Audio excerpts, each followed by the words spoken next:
Hindi sinasantabi ng Presidential Anti-Organized Crime Commission o PAOC ang posibilidad na ang ilang tauhan ng mga nabuwag na Pogo Hub ay kabilang sa tinatawag nilang muscle group.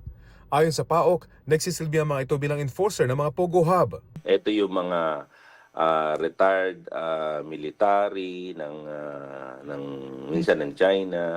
Ito yung mga goons na hinire nila para mangidnap, para manakit, para manakot, para pumatay. Yung mga yan, nawalan ng trabaho yan.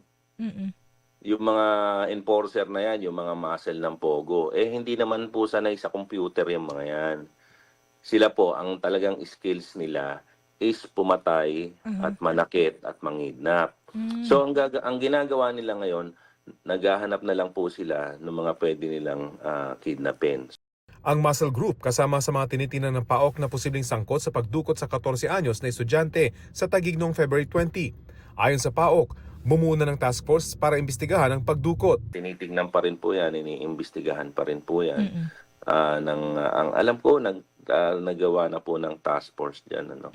But siyempre, check pa po yung mga involved.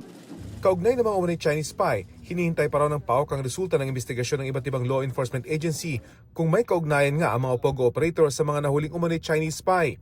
Ang League of Provinces of the Philippines aalamin daw ang katotohanan sa report na may mga lokal na pamahalaan na nakinabang ng pera at gamit mula sa mga nahuling umunay Chinese spy. Ang Chinese Embassy sinabi sa isang pahayag na tutol sila sa anilay walang basihang akusasyon na ang layon lang ay siraan ng kanilang mamamayan. Lagi raw nilang bilin sa kanilang mga kababayan sa ibang bansa na sumunod sa mga lokal na batas at regulasyon. Matagal na rin umanong nagbibigay ng donasyon ang ilang Chinese citizens sa Pilipinas sa pamamagitan ng mga humanitarian donation at relief work na mainit namang tinatanggap ng mga Pilipino. Naon ang inireport ng Reuters News Agency na nagdonate ng pera at motorsiklo ang ilang nahuling umunay Chinese spy sa ilang lokal na pamahalaan sa pamamagitan ng isang NGO. Sinubukan naming hinga ng pahayag ang AFP, DILG at National Security Council tungkol sa issue pero wala pa silang pahayag tungkol dito.